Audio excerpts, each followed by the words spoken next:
श्रीमा Shri Arvind online Shri Arvind पाठचक्र रे योगदान करथिबा भाई अपा मान को नमस्कार। आज आलोच्य विषय बंचिबार कला और पूर्ण योग।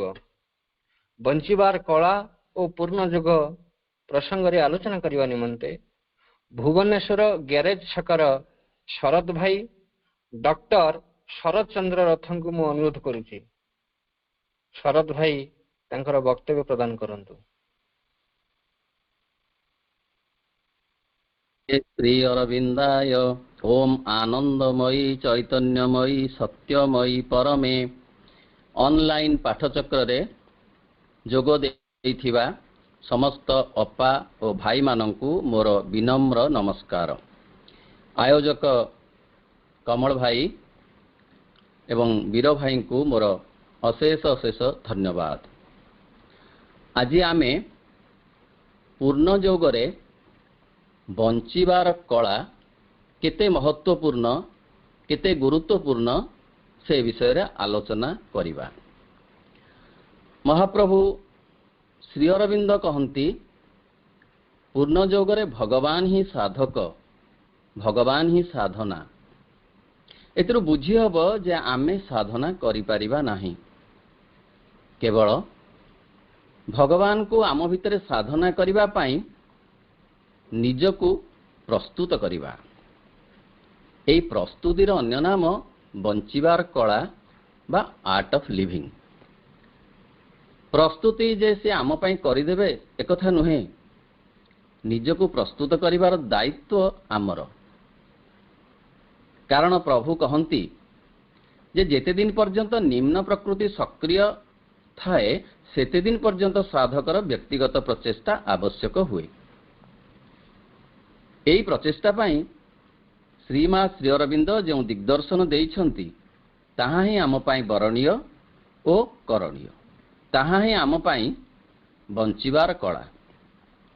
सतरे जीवनर चलापथ बड़ जटिल, विक्षोभर स्थान ए संसार। एपर्यंत आमे सते चाली शिखिना हूँ, बहुत कथा आहुरी शिखिबार अछि।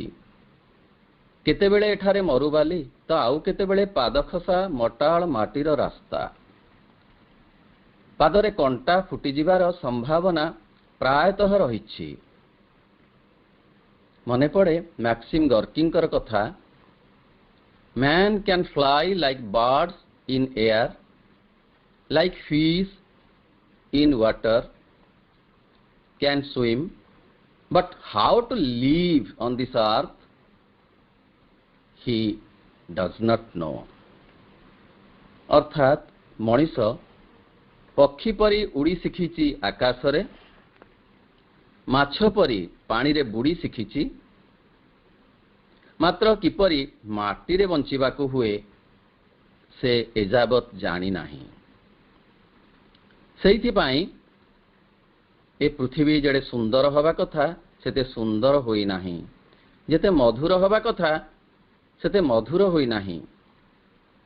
ठीक भावरे सते बंची न जानिले चेतनार अग्रगति हेबो नाही।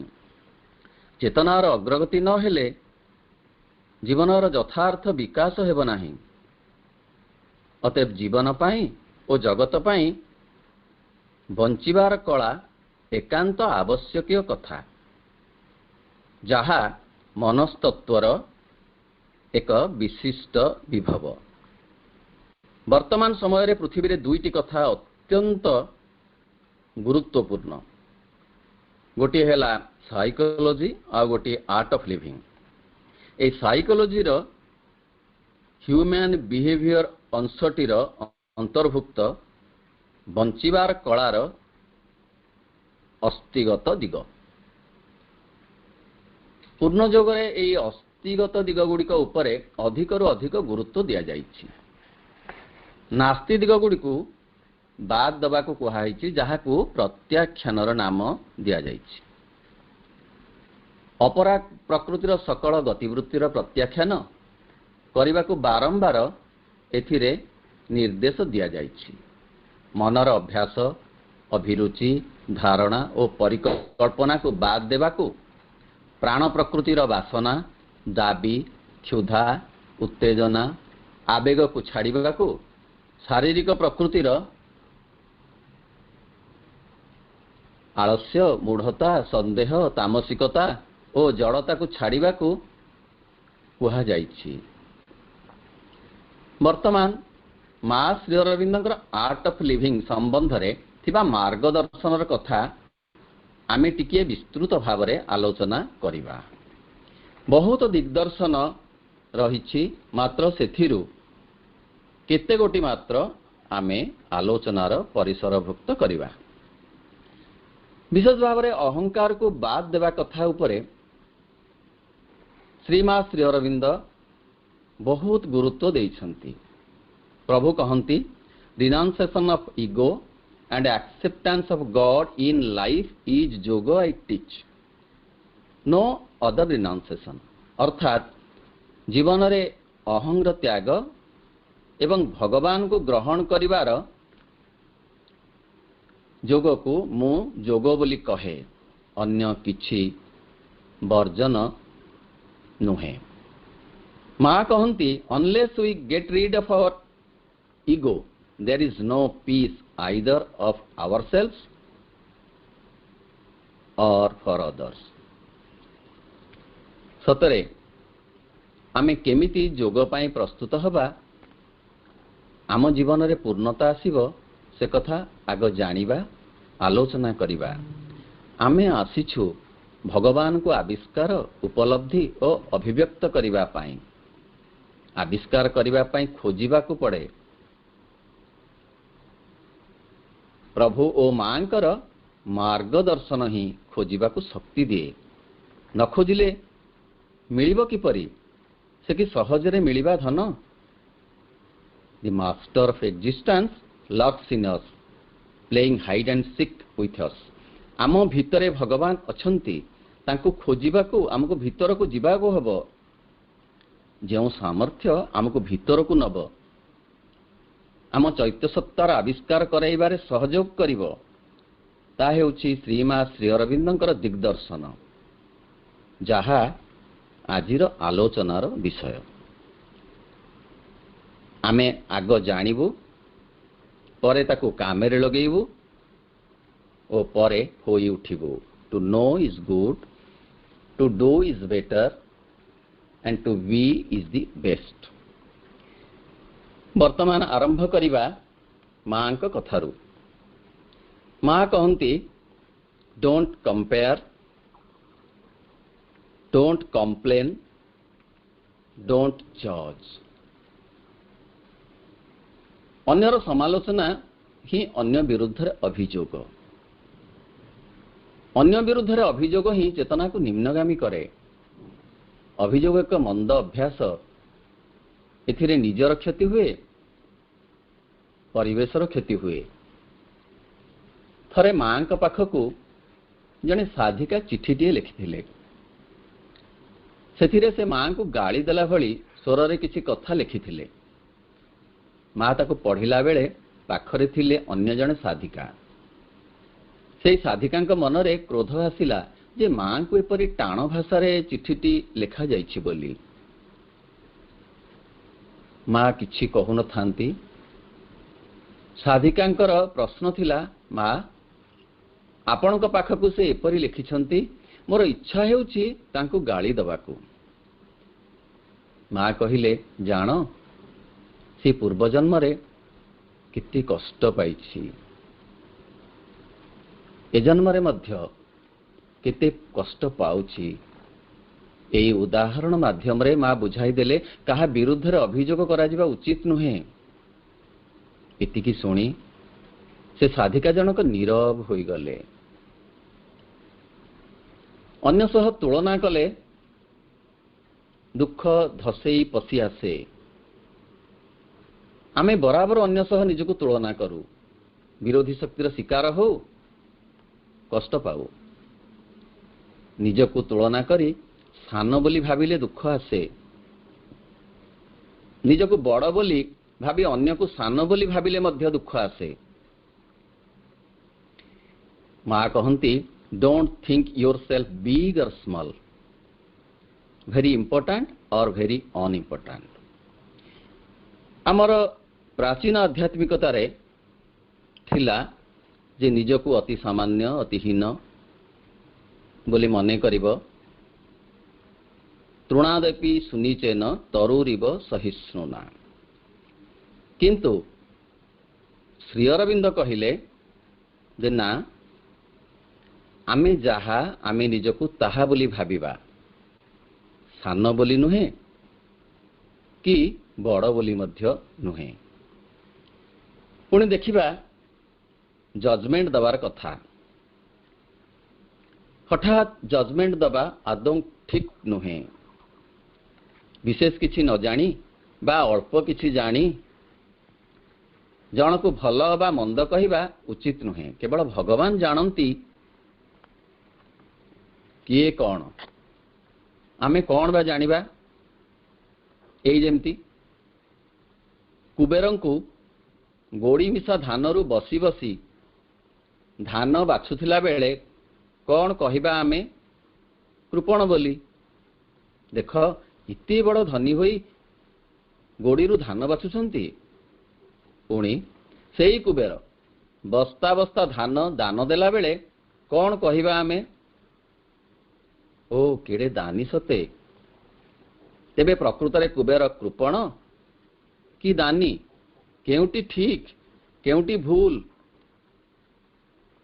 आमे जजमेंट देई परिबा कि जदि दबा तेबे अविचार करिबा नाही कि। केवल व्यक्ति नुहे ठीक से परि परिवेश प्रति मध्य हठात जजमेंट दबा ठीक नुहे। ता द्वारा आम चेतनार निम्न गति हब एवं परिवेश मध्य बहु भावरे क्षतिग्रस्त हब। देखिबा तापरे क्रोधर कथा। क्रोध अज्ञान करे मनीष को अकार्य कराई निए असुविधारे पकाई दिए हिताहित ज्ञान हराई दिए। माँ कहती anger has never made anyone say anything but stupidity. पुणी माँ मतरे जेतेबेले क्रोध अनुभव करुछ सेतेबेले पदटीए मध्य उच्चारण कर नाही। मने पड़े ए प्रसंगरे पुराण कहानी झलकटीए। देवजानी और शर्मिष्ठा बाल्य संगिनी समयक्रमे उभयंक मध्यरे भूल बुझामणा हुए। शर्मिष्ठा गाड़ी दिए आउ कहे देवजानी को स्तावक तनया बोली। एक कथा बाधे देवजानी को क्रोधरे से जर्जरित हुए आउ पिता शुक्राचार्य को एक कथा जणई तार प्रतिकार करने को कहे। शुक्राचार्य एक कथा सुनी शांत धीर भावरे कहती माँ 100 वर्ष यज्ञ कले जेतिकी फल मिले ना काहाठारे केबे क्रोध न कले ताठारु अधिक फल मिले। 100 वर्ष यज्ञ प्रतिमा पूजारे जे पुण्य नुहे संचित केबे काहाठारे कुपित न हेले से पुण्य हुए अर्जित। मने पड़े आउ एक कहानी राजा अंबरीश और ऋषि दुर्वासा को नहीं। राजा अंबरीश द्वादशी पारणार आयोजन करुथांती। शिष्य मानक सह आसिले ऋषि दुर्वासा। ऋषि दुर्वासा क्रोधी ऋषि समस्ते जानती। ऋषि कहिले मो शिष्य मान को नहीं जाउछि स्नान निमंते। स्नानरु फेरिबा पर्यंत अपेक्षा करिब द्वादशी पारणा पाई। बहुत विलंब कले ऋषि। द्वादशी पारणार समय गड़ी गड़ी जाउथाए। उत्कंठा बढ़ी जाउथाए। राजा अम्बरीशଙ୍କ ଭିତରେ ठीक गड़ी जीवार मुहूर्त राजा अम्बरीश विधि रक्षा करी मात्र गंडू से जलपान करी द्वादशी पारणार कार्य कले। परे परे फेरी आसिले ऋषि दुर्वासा जानिले राजा अम्बरीश गंडुए जल पान करिसंती। क्रोधान्वित हेले जर्जरित हेले तांको चक्षुरु अनल बर्षिबारे लागिला। थरहर हैला परिवेश। अभिशाप देले से राजा को। राजा विष्णु को प्रार्थना कले एवं तांको एई अभिशापरु मुक्त करिबा पाई नेहुरा हेले। विष्णु सेतिकी बेले ऋषि दुर्वासा को शिक्षा दवा पाई पठाइले तांको सुदर्शन चक्र। सुदर्शन चक्र आक्रमणात्मक भंगी रे आसी पहुंचिला ऋषि पाखरे। ऋषि से चक्र को देखी भयभीत हो गले और धाइबारे लगिले। पछे पछे गोड़ेला सुदर्शन चक्र। विव्रत हो पड़े ऋषि आउ विष्णु को प्रार्थना कले क्षमा देवा पाई। भगवान विष्णु कहिले ना ना मु क्षमा दे पारिबि नाही। राजा अम्बरीश को क्षमा माग से तुमको क्षमा देवे। तुमर एई भली दुरवस्था घटिछि क्रोध जोगु। अतएव क्रोध केते मारात्मक केते अनिष्टकारी सते एक कथा आमे जानिबार अछि। ईर्षार कथा माँ कहती। तांको मतरे ईर्षा एक सांघातिक विष। यह आम चेतना को टिक टिक करी खाई जाए। ईर्षा द्वारा अन्यर जेतिकी क्षति हुए ईर्षाळु लोकर अधिक क्षति हुए। से क्षति भरणा करी हुए नहीं। एते बेसी निम्नगामी हो जाए जीवन धारा और चेतना प्रवाह ताकू कलना करी हुए नहीं। आउ गोटे दिग देखिबा मांकर दिग्दर्शन रु लोकंक ठारू प्रशंसा चाह नाही। मनुष्यर एक साधारण स्वाभाविक प्रवृत्ति अन्य ठारू प्रशंसा चाहिबा। किए किछि वस्तुटीए देला तो विनिमय रे प्रशंसा चाहिला। एमिति कि भल परामर्शटीए देला तो विनिमय रे प्रशंसा चाहिला। समर्थन चाहिला। प्रशंसा प्रशंसा प्रशंसा। माँ कहती केबे हेले कौनसी लोकंक ठारू प्रशंसा चाह नाही। कारण लोक माने किपरि प्रशंसा करने को हुए जानती नहीं। माँ एक कथा कहिबार अर्थ हेउछि लोक माने जेउ मुहरे प्रशंसा करती पुणी सेई मुहरे निजर स्वार्थ सिद्धि न हेले निंदा करती। अतएव लोकंकर प्रशंसा मूल्यहीन। प्रशंसा चाहिबा मध्य बुद्धिमानर कार्य नुहे। अतीत आमुखता बा अतीत प्रति अतिशय आग्रह क्षतिकारक योग साधना पाई। ताकू अत्यधिक गुरुत्व न देवा उचित। प्राय आमे अतीत को अधिक गुरुत्व दऊ फल वर्तमानटीर यथार्थ उपयोग करि पारु नाही। माँ कहती अतीत को धूली परी झाड़ी फिंगी दियो। अतीत आहुरी बंची रहिबा को चाहे वर्तमान रे बंचिबा शिख। अतीत स्प्रिंग बोर्डटी होई रहु मात्र।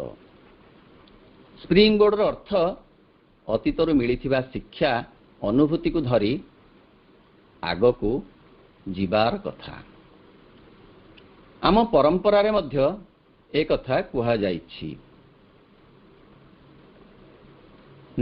नैतिक धारा रे कुहा जाइछि गतस्य शोचना नास्ति। कथाटी अत्यंत महत्वपूर्ण। अप्रासंगिक हब नाही। पुराण कहानी रू झलकटीए। से दिन जड़े अप्सरा इंद्रंक द्वारा अभिशप्ता होई मर्त्यरे जन्मलाभ कले ना तांकर इंदुमती विवाह कले अजंकु जेतेबेले अभिशप्ता होइथिले इंदुमती बा से अप्सरा सेतेबेले अभिशाप मोचनर कथा मध्य तांकु जणेई दिया जाइथिला जे जेतेबेले मर्त्यरे नारद क बीणारु खसी पड़िबो फूलमाଳ तांको उपरे सेतिके बेले से साप मुक्ता हेबे। अज ए कथा किंतु जानी नथिले। अज इंदुमतींकर विवाह परे बासंती परिवेश रे उभयंकर लीला विलास अनुष्ठित हेला बेले आकाश रे नारदंकर गमन थिला गति थिला आ सेतिके बेले खसी पड़िला नारदंक बीणारु फूलमाଳ आ पड़ीगला इंदुमती उपरे। तत्क्षणात इंदुमती शरीर त्याग कले। मृतपिंड से बासंती कानन रे पड़ी रहिला ताहा देखी अज इते मर्माहत हेले ताहा अवर्णनीय अकल्पनीय। गगन पवन फटेई से क्रंदन कले। सेतिके बेले स्वर्गर बाणी शुभिला हे राजा जहा गला से गला जीवा पाई थिला तेणु एते विव्रत हुओ नाही अतीत को एते घारी हुओ नाही। गला कथा गला स्मृति पटु ताकु पोछि दियो महामना गत कथा स्मरी सोचना करिबा नीति शास्त्रे अछि मना। आउ एक कथा देखिबा मांकर मार्गदर्शन जे लोकंक कथारे विचलित हुओ नाही। यह दुर्बलतार चिन्ह। जहा कले भी लोक माने कहिबे अपाओ भाई माने सत नुहे कि जहा कले जो बाटरे गले जेमिति चलिले लोक किछि ना किछि कहिबे कारण कहिबा तांकर काम। अधिक हसिले कहिबे आदौ न हसिले कहिबे अधिक हसिले कहिबे जे एते खे खे डैश परी हसुछि न हसिले कहिबे ता कथा कहना से गोटे कोथल मुहा लोक सबु बेले सते जेमती किए माणे भरणे तार खाई जाइछि। देले कहिबे नदेले भी कहिबे सीधा चलिले कहिबे नई चलिले भी कहिबे सीधा चलिले कहिबे गर्भरे चलुछि आउ नई चलिले कहिबे अतिभक्ति दासर लक्षण। सते काले काले कथा सत एथिरे विचलित न होबा पाई पूर्ण जोग बारंबार आमको सावधान करई देछि। श्रीमा श्री अरविंद बारंबार एक कथा आगरु आमको चेतई देइछंती। माँ कहती to feel hurt by what others do or think or say is always a sign of weakness. पुणी कहती don't mind the stupidity of others mind your own. निज परिस्थिति को नहीं निज अवस्था को नहीं निज बाटरे निजे चलिबा अन्य काहा कथारे नुहे अन्य मानक कथारे विचलित होई गले आमे आदौ बाट चली पारिबा नाही। मने पड़े मांकर से कथा गध पिठिरे बाप पुओ मैला लुगा गंठिली धरी नदी को जाउथिले।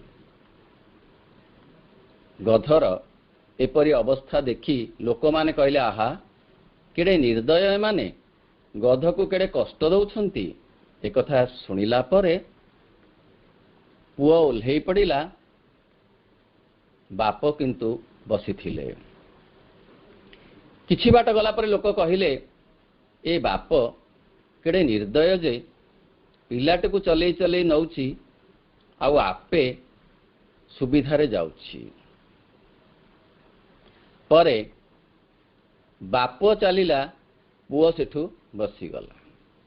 किछि बाट गला परे लोक कहिले देख ए पुओ केड़े निष्ठुर जे आपे सुविधारे बसीची किंतु बापटाकू बुढ़ा बयस चले चले नौची। धिक ये पुअर जीवन। एक कथा शुणी बाप पुओ दुहे ओल्हे पड़िले आउ गधर दी पटे चलिले। हाथ केवल पकईथिले से मैला लुगा गंठिली उपरे जहा गध पिटरे थिला। किछि बाट गला परे लोक पुणी कहिले कहले देख एमाने केमिति जे ताले गध को रखिचंती काहेकि निजे कौन एई लुगा गंठिलटा आनी पारंते नाही। एक कथा शुणी बाप पुओ सते मुंड बाड़े देले कहले धन्य धन्य धिक्क ए संसार। जहा कले भी एठी लोक कहउछंती एठी आउ सते चली हब नाही। मात्र आमको चलिबा को हब लोकंक कथा को अतिक्रम करबा को हब सेथि को कान दबा को हब नाही। आउ एक कथा देखिबा असुविधा कथा भाव नाही। जीवन रे असुविधा तो अच्छी किंतु भाविले ताहार शक्ति बढ़ी बढ़ी जीव। असुविधा भाविब जे आमे ताको स्वागत करूछु बोली फल से काया विस्तार करिब। एहा माँ बारंबार कहिसंती कौन करिबी एक कथा भाव नाही। यहाँ ही दुखर मूल कारण।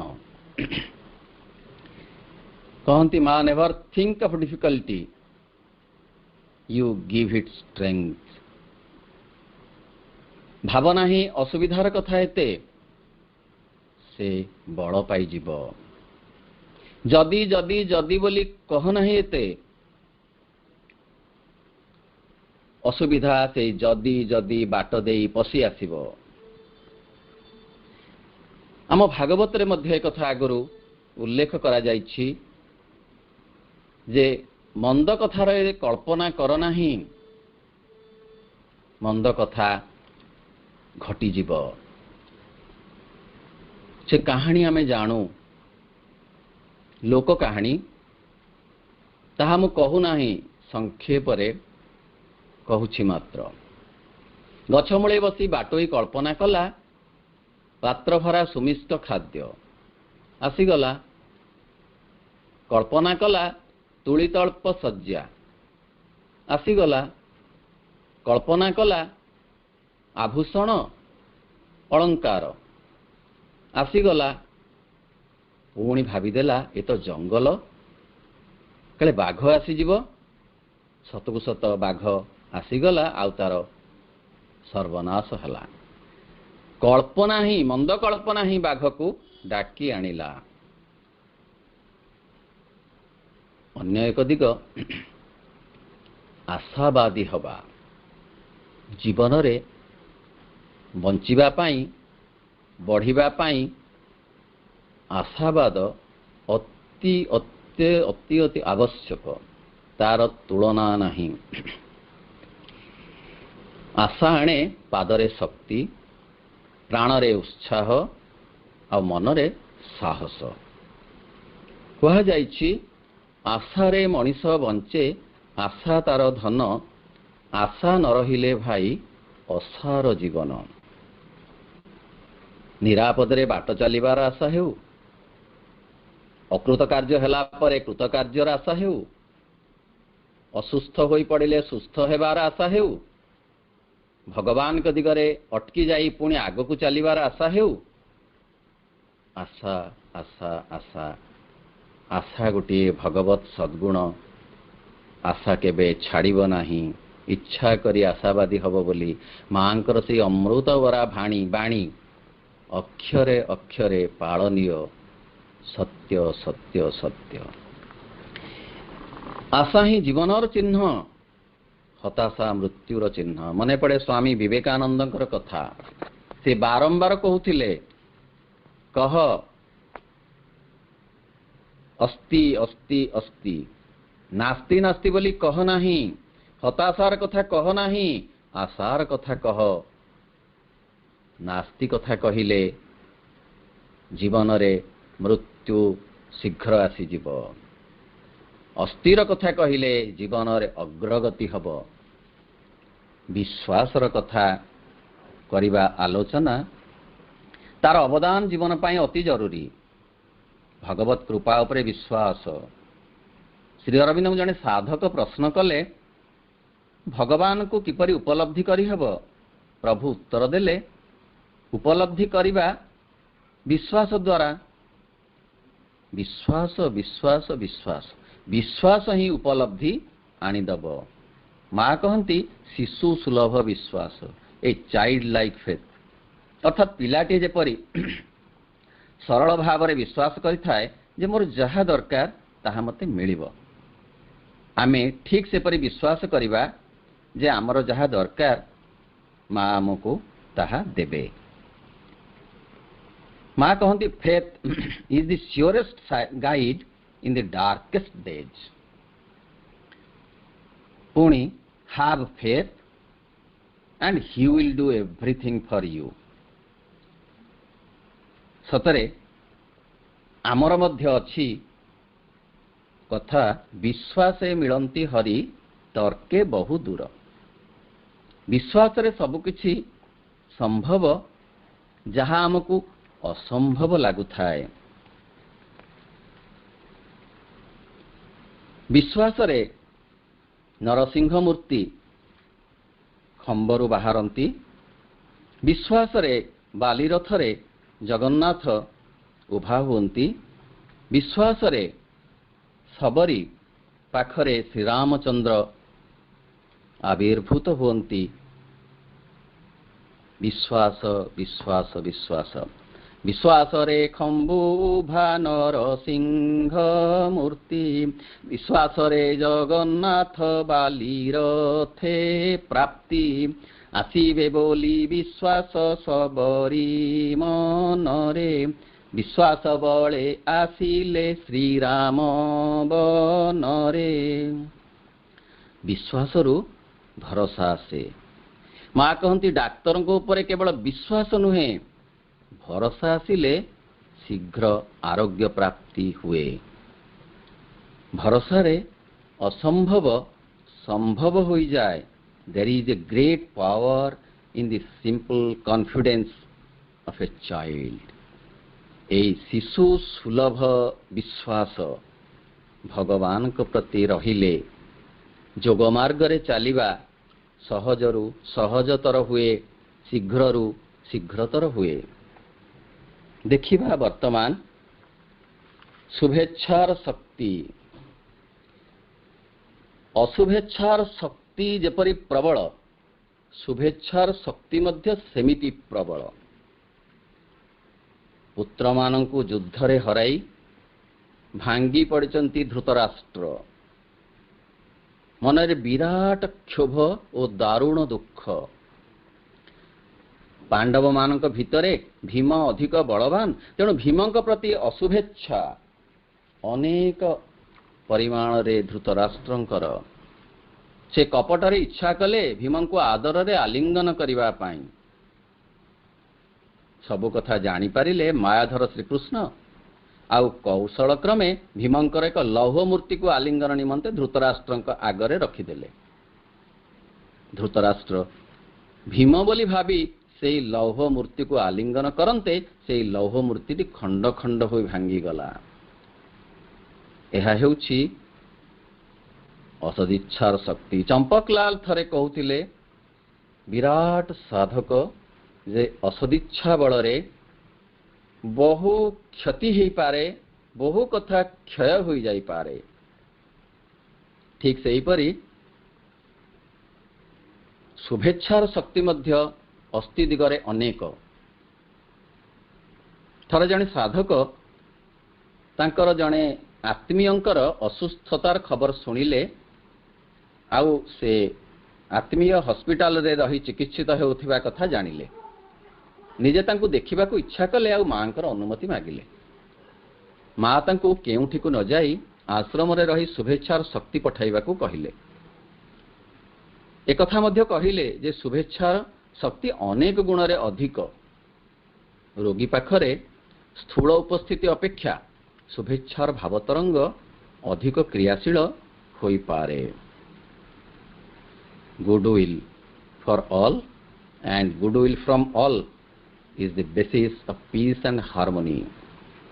ଶାନ୍ତି ଆଉ ସଂହତିର ମୂଳ ମନ୍ତ୍ର ହେଉଛି ଅନ୍ୟମାନଙ୍କ ଠାରୁ ଶୁଭେଚ୍ଛା ଓ ଅନ୍ୟମାନଙ୍କ ପ୍ରତି ଶୁଭେଚ୍ଛା। ମନକୁ ବଡ଼ କରିବାକୁ ହେବ ଶୁଭେଚ୍ଛା ପାଇଁ। ଯିଏ ଯେତେ ଅନ୍ୟ ପାଇଁ ଶୁଭେଚ୍ଛା ରଖିପାରେ ତା ମନ ସେତେ ବଡ଼ ହେବାକୁ ବାଧ୍ୟ। ବଡ଼ ମନ ନହେଲେ ଯୋଗ ମାର୍ଗରେ ଅଗ୍ରଗତି ତ ଅଗ୍ରଗତି ପାଦ ମଧ୍ୟ ଦେଇ ହେବ ନାହିଁ। କବି ଗଙ୍ଗାଧର ପ୍ରଣୟବଲ୍ଲରୀ କାବ୍ୟରେ ଭାରି ସୁନ୍ଦର ଭାବରେ କଥାଟିଏ କହିଛନ୍ତି। ଯାମନ ଯେପରି ତା ପାଇଁ ସେପରି ଫଳ ଥୋଇଥାଏ ବିଶ୍ୱ, ଉଚ୍ଚ ମନା ଉଚ୍ଚେ ପିୟୁଷ ଲଭଇ ନିଚ ମନା ଲଭେ ବିଷ। ଆଉ ଏକ କଥା ଦେଖିବା, ଆମର ଏକ ସାଧାରଣ ମନୋଭାବ ଅଛି ଅନ୍ୟଠାରୁ ଆଦର ପାଇବାକୁ, ଅନ୍ୟ ଦ୍ୱାରା ସମ୍ମାନିତ ହେବାକୁ। ଅନ୍ୟକୁ ବିନା ଲାଭ ବିନା ସ୍ୱାର୍ଥରେ ଭଲ ପାଇଲେ ଯେଉଁ ଆନନ୍ଦ ମିଳେ, ଲାଭ ଆଉ ସ୍ୱାର୍ଥରେ ଭଲ ପାଇଲେ ସେ ଆନନ୍ଦ ମିଳେ ନାହିଁ। ମାଙ୍କ କଥାରେ you feel lonely because you feel the need to be loved. Learn to love without demand and you will never feel lonely. ଆଜିକାଲି ସମସ୍ତେ ନିଃସଙ୍ଗତା ଅନୁଭବ କରୁଛନ୍ତି। ସାହିତ୍ୟରେ ସଂସ୍କୃତିରେ ମଧ୍ୟ ତାହା ପଶି ଆସିଲାଣି। ନିଃସଙ୍ଗତା ବୋଧ, ଅନ୍ତଃସାର ଶୂନ୍ୟତା ବୋଧ ତାହା ଏଇଥିପାଇଁ ଆସୁଛି ଯେ ଆମେ ଅନ୍ୟକୁ ଭଲ ପାଉନାହୁଁ, ବରଂ ଅନ୍ୟ ଆମକୁ ଭଲ ପାଉ ସବୁବେଳେ କଥା ଚାହୁଁଛୁ। ଆମେ ଅନ୍ୟକୁ ସମ୍ମାନ ଦେଉନାହୁଁ, ଅନ୍ୟ ଦ୍ୱାରା ସଦାବେଳେ ସମ୍ମାନିତ ହେବାକୁ ଚାହୁଁଛୁ। ତାହା ଯୋଗ ପଥରେ ସହାୟକ ନୁହେଁ। ନିର୍ମଳ ଭାବରେ ଭଲ ପାଇବା ପାଇଁ ଭଲ ପାଇବା ହିଁ ଅସଲ ଆନନ୍ଦର ଉତ୍ସ।